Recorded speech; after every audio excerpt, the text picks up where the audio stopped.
Hello friends, this is doctor Nazar this side. तो अब तक हमने बेसिकली लंग मैकेनिक्स देखा, ब्रीदिंग मैकेनिक्स देखे हैं कि कैसे air is forced to get inside the alveolus, ठीक, और कैसे इनहेलेशन और एक्सपिरेशन के प्रोसेसेस काम करते हैं। और हमने ये भी देखा है कि कुछ हमने प्रेशर ग्रेडियंट्स की बात की है और हमने स्पायरोमेट्री भी देखी है, वॉल्यूम्स कैपेसिटीज़ भी देखी है। अब हम लोग पल्मोनरी फंक्शन टेस्ट के बारे में बात करेंगे। तो पल्मोनरी फंक्शन टेस्ट जो होता है वो बेसिकली बनाया इसलिए गया है कि हम लोग लंग्स के वेंटिलेशन को एसेस कर सकें, तो वेंटिलेटरी प्रॉब्लम्स को डिटेक्ट करने के लिए। तो यहाँ पे बात है वेंटिलेटरी डिसऑर्डर्स की। तो वेंटिलेटरी डिसऑर्डर्स दो तरह के हो सकते हैं, एक होता है रिस्ट्रिक्टिव लंग डिजीज और दूसरा होता है ऑब्स्ट्रक्टिव लंग डिजीज।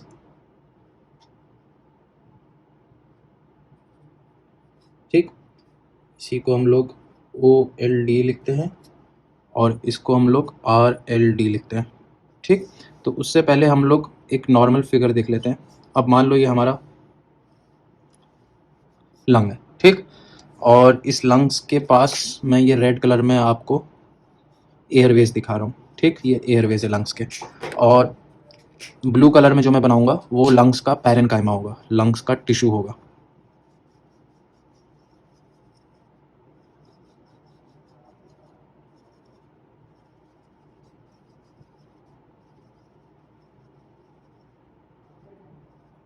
ठीक, तो इस तरह से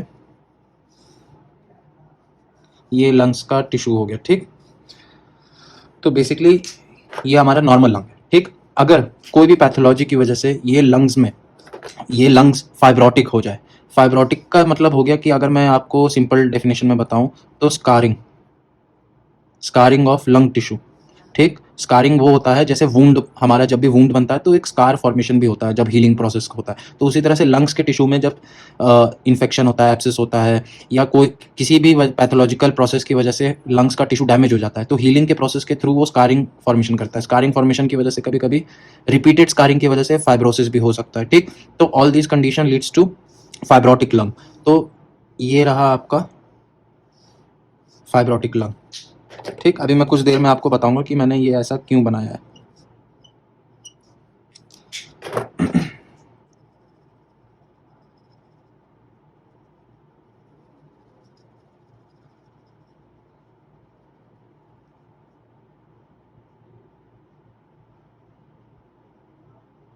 तो ये रहा हमारा फाइब्रोटिक लंग। ठीक, एक तो ये हो गया। अगर किसी रीजन से, ठीक, लंग्स में जो लंग्स का पैरेनकाइमा है वो डैमेज हो जाए, मतलब जो इलास्टिन, मैं यहाँ पे लिख देता हूँ, जो लंग्स की इलास्टिसिटी होती है वो हमें मालूम है कोलाजन की वजह से होती है। ठीक, कोलाजन हो गया और कुछ प्रोटीन, इलास्टिक प्रोटीन्स होते हैं जिनको इलास्टिन बोलते हैं। ठीक, तो इन सब से बना होता है, तभी इलास्टिसिटी होती है लंग्स के पास। अब मान लो किसी वजह से, किसी भी पैथोलॉजिकल प्रोसेस की वजह से ये लंग्स का जो टिश्यू है ये डैमेज हो गया और इसका इलास्टिक जो टिश्यू था वो डैमेज हो गया और कोलाजन, इलास्टिन ये डैमेज हो गए, तो उस वजह से जो लंग्स क्रिएट होगा वो कुछ इस तरह का होगा और ये इसका एयरवे होगा। ठीक है, और इसका parenchyma again with blue colour.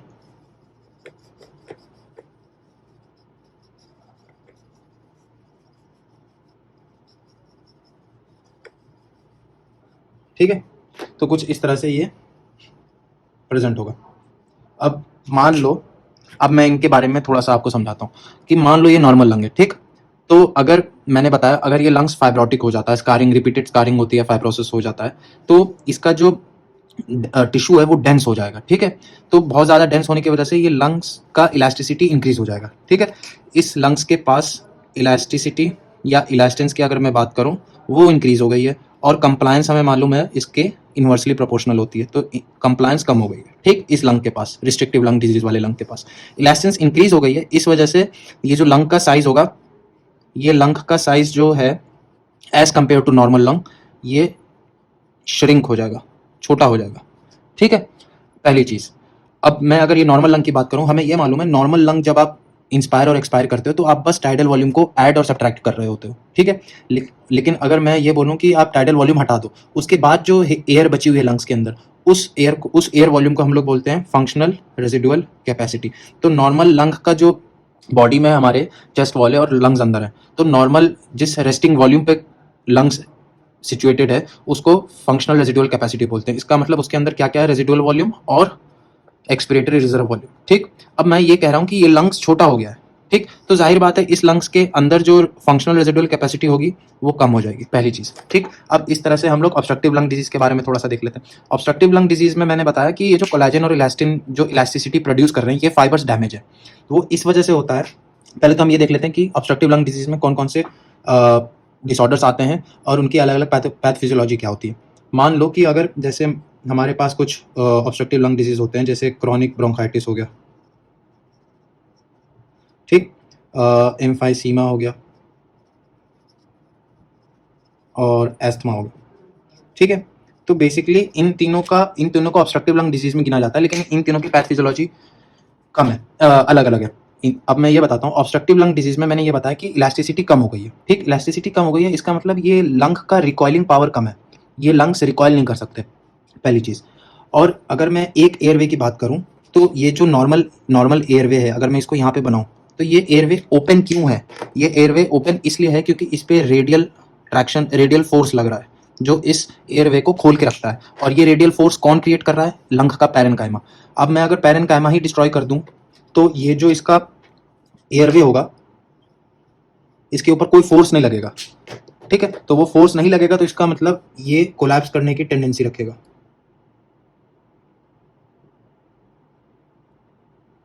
ठीक है, as compare to normal lungs. तो इसका एयरवे कोलैप्स करने की कोशिश करेगा, ठीक है, पहली चीज। अब कोई भी वो पैथोलॉजी जिसमें एयरवे का प्रॉब्लम होगा, ठीक। अब मैं आपको ये समझाता हूँ, जैसे क्रॉनिक ब्रोंकाइटिस है, तो क्रॉनिक ब्रोंकाइटिस में क्या होता है कि एयरवे में सिक्रीशंस एक्सेसिव हो जाते हैं।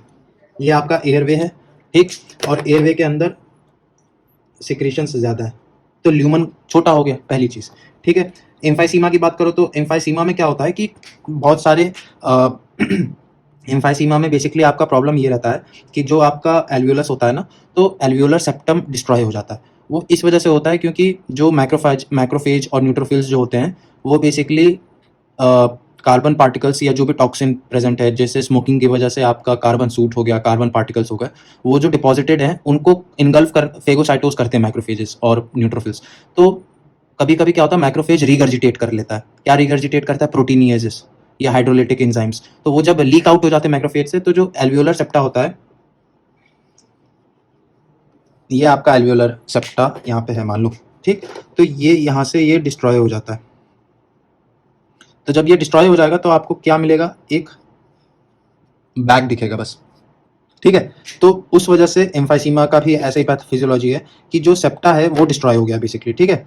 तो एयरवे का जो रिकॉइल पावर है वो अगेन कम हो गया है, ठीक है। एस्थमा की बात करें तो एस्थमा में एयरवे नैरोइंग इसलिए होती है क्योंकि जो स्मूथ मसल्स होती हैं वो हाइपरप्लास्टिक हो जाती हैं, हाइपरप्लेजिया हो जाता है, और एलर्जिक कंपोनेंट भी होता है। एलर्जिक कंपोनेंट की वजह से क्या कहते हैं कि इसमें इजोनोफिलिक इन्फिल्ट्रेशन भी होता है, और इस वजह से जो ल्यूमन होता है वो नैरो हो जाता है, ठीक है। तो अलग अलग पैथोफिजियोलॉजी की वजह से ऑब्स्ट्रक्टिव लंग डिजीज में ये रीजंस की वजह से डेवलप हो सकते हैं। लेकिन फंडा क्या है कि दोनों को अलग अलग कैटेगराइज क्यों किया गया? रिस्ट्रिक्टिव लंग डिजीज का मतलब होता है कि वो चीज एक्सपिरेशन, कोई भी पैथोलॉजी जो एक्सपिरेशन को रिस्ट्रिक्ट करे।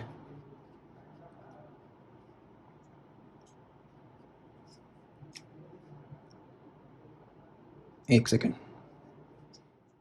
तो अगर रिस्ट्रिक्टिव लंग डिजीज की बात करें, तो रिस्ट्रिक्टिव लंग डिजीज में क्या है कि इसका कंप्लायंस कम है। आप इसको क्या कहते हैं, खींचने में ज़्यादा ताकत लगाओगे इसको इन्फ्लेट करने में। तो रिस्ट्रिक्टिव लंग डिजीज का ये मतलब हुआ कि इंस्पिरेशन इज रिस्ट्रिक्टेड, इसका ये मतलब हुआ, ठीक है। इसलिए इन डिजीजेस का नाम रिस्ट्रिक्टिव लंग डिजीज है। क्या रिस्ट्रिक्ट होता है? इंस्पिरेशन, क्योंकि आप इसको एक्सपैंड करना बहुत मुश्किल है, क्योंकि इसके अंदर ऑलरेडी टिश्यू बहुत ज्यादा हो गई, फाइब्रोटिक लंग हो गया है, आप इलास्टिसिटी इसकी बहुत ज्यादा इंक्रीज हो चुकी है, तो इसको रिकॉइलिंग बहुत ज्यादा पावर है इसके अंदर, तो आप इसको एक्सपैंड कर नहीं सकते आसानी से। और on the other hand obstructive lung disease की प्रॉब्लम यह है कि ऑब्स्ट्रक्टिव लंग डिजीज का इलास्टिक टिश्यू डिस्ट्रॉय हो चुका है, पहली चीज, ठीक। तो ये जब भी एयर अंदर आएगी, तो आप मुझे ये बताओ इसका कंप्लायंस क्या होगा? अगर मैं यहाँ पे कंप्लायंस की बात करूँ और इलास्टिन्स की बात करूँ, तो हमें ये मालूम है इस लंग का जो पैरेन्काइमा है वो डिस्ट्रॉय हो चुका है। अब सिंस ये डिस्ट्रॉय हो चुका है तो इसका इलास्टेंस कम हो गया है और कंप्लायंस बढ़ गया है। तो कंप्लायंस का ये मतलब हुआ कि अगर मैं इसे एक्सपेंड करूंगा ये आराम से एक्सपेंड हो जाएगा, लेकिन इसके अंदर इलास्टेंस कम है तो ये रिकॉइल आराम से, मतलब जल्दी रिकॉइल नहीं होगा, पहली चीज। ठीक, तो जब भी ये अंदर सांस लेगा आदमी, ऑब्स्ट्रक्टिव लंग डिजीज का अंदर सांस लेगा तो आराम से अंदर तो हवा आ जाएगी क्योंकि कंप्लायंट लंग है।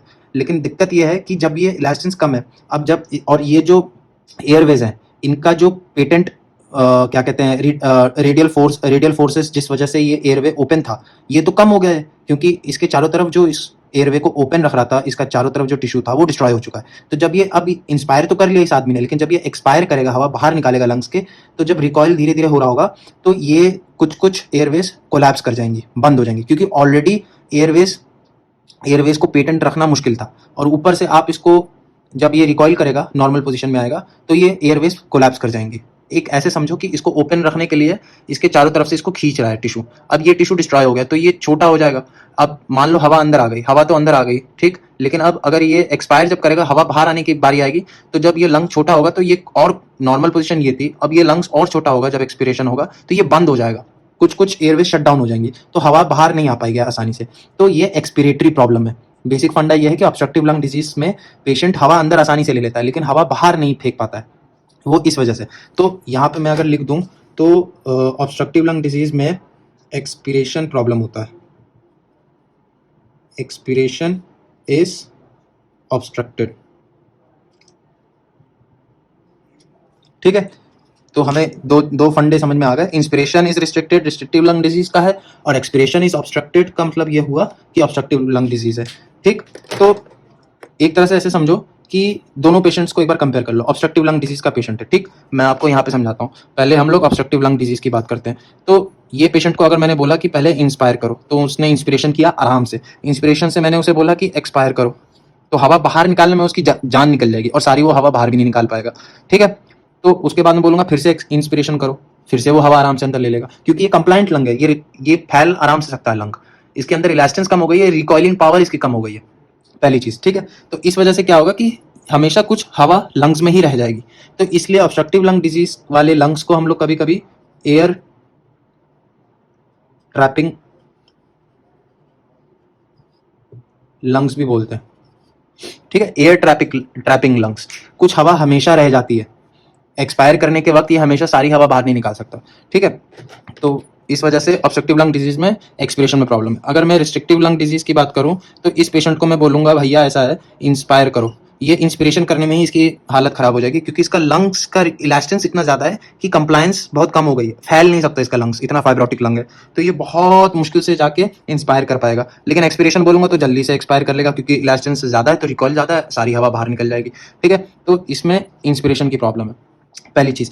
और दूसरी चीज, नॉर्मल लंग्स में हमें यह मालूम है कि रेस्टिंग नॉर्मल स्टेट पे जब फंक्शनल रेजिडुअल कैपेसिटी पर सिचुएटेड होता है लंग, तो हमें यह मालूम है चेस्ट वॉल का जो आउटवर्ड फोर्स है और लंग्स का जो इनवर्ड फोर्स है वो दोनों इक्वल है, तभी ये रेस्टिंग नॉर्मल पे फंक्शनल रेजिडुअल कैपेसिटी पर होता है लंग। लेकिन रिस्ट्रिक्टिव लंग डिजीज में इनवर्ड रिकॉइलिंग फोर्स ज्यादा होता है एज कम्पेयर टू चेस्ट का आउटवर्ड फोर्स, तो इस वजह से इलास्टेंस ज्यादा है इसमें। और ऑब्स्ट्रक्टिव लंग डिजीज की बात करूं तो इनवर्ड रिकॉइलिंग फोर्स कम होता है और चेस्ट का आउटवर्ड फोर्स ज्यादा होता है, तो इस वजह से इन लंग्स की साइजेस भी बदल गई हैं, ये लंग बड़ा है, ये लंग छोटा है। ठीक, पहली चीज। अब फंक्शनल रेजिडुअल कैपेसिटी मैंने रिस्ट्रिक्टिव लंग डिजीज में आपको समझा दी, कम है। ठीक, क्योंकि इसके अंदर ये अब छोटा लंग है तो ये छोटे वॉल्यूम्स पर फंक्शन करेगा, इसके अंदर रेजिडुअल वॉल्यूम भी कम होगी, एक्सपिरेटरी रिजर्व वॉल्यूम भी कम होगी, इस वजह से फंक्शनल रेजिडुअल कैपेसिटी भी कम होगी। On the other hand obstructive lung disease में क्या है कि ऑब्स्ट्रक्टिव लंग डिजीज के अंदर, अब मैं यहाँ पे बताता हूँ, पहली चीज तो लंग साइज लिख लेते हैं, बड़ी हो गई है लंग साइज। ठीक, दूसरी चीज, इसका जो एफआरसी होगा, लॉजिकली बताओ ज्यादा होगा कम होगा? जाहिर सी बात है ज्यादा होगा, क्योंकि ये बड़ा लंग है, इसके अंदर ऑलरेडी एयर ट्रैप हो रही है, तो इस वजह से क्या होगा कि रेजिडुअल वॉल्यूम भी इंक्रीज हो जाएगी इसकी और एक्सपिरेटरी रिजर्व वॉल्यूम भी इंक्रीज हो जाएगी, तो इस वजह से एफआरसी भी इसका इंक्रीज हो जाएगा। ठीक, और ये वाले जो ऑब्स्ट्रक्टिव लंग डिजीज वाले पेशेंट्स होते हैं ये हायर वॉल्यूम्स पे फंक्शन करते हैं। तो आप ऐसे समझो कि रेजिडुअल वॉल्यूम, अगर रेजिडुअल वॉल्यूम जैसे यहाँ पर है, ठीक, उसके बाद यहाँ पे एक्सपिरेटरी रिजर्व वॉल्यूम, ठीक, तो ये यहाँ से यहाँ तक, ठीक है, यहाँ से यहाँ तक, तो ये हो गया हमारा एफआरसी। ठीक है, तो हमें ये मालूम है respiratory volume, residual volume around 1.2 1.5 होता है, तो मान लेते हैं 1.2 लीटर से, और एक्सपिरेटरी रिजर्व भी अराउंड मान लो ये भी 1.2 लीटर से, ठीक। तो टोटल कितना एफआरसी हो गया, अराउंड 2.5 लीटर्स, ठीक है। अब ऑब्स्ट्रक्टिव लंग डिजीज के पेशेंट में एयर ट्रैप हो रही है, वो हर बार एक्सपायर जब करता है ना, वो सारी हवा लंग्स में से बाहर नहीं निकाल पाता ऑब्स्ट्रक्टिव लंग डिजीज वाला, तो इस वजह से ये वॉल्यूम्स इंक्रीज हो जाएंगे और एफआरसी भी ऊपर शिफ्ट हो जाएगा। और लंग भी बड़ा है तो टोटल लंग कैपेसिटी 6 लीटर्स की बजाय ज्यादा होगी, 8 लीटर्स 9 लीटर्स हो सकती है, तो ये ज्यादा लार्ज वॉल्यूम कैपेसिटीज पे फंक्शन कर रहा है। On the other hand restrictive lung disease का इसका जस्ट ऑपोजिट है, इसके अंदर हवा ही कम है, छोटा लंग है, तो अंदर बाहर हवा करने के लिए भी इसको कम वॉल्यूम पे ये फंक्शन करेगा, ठीक है।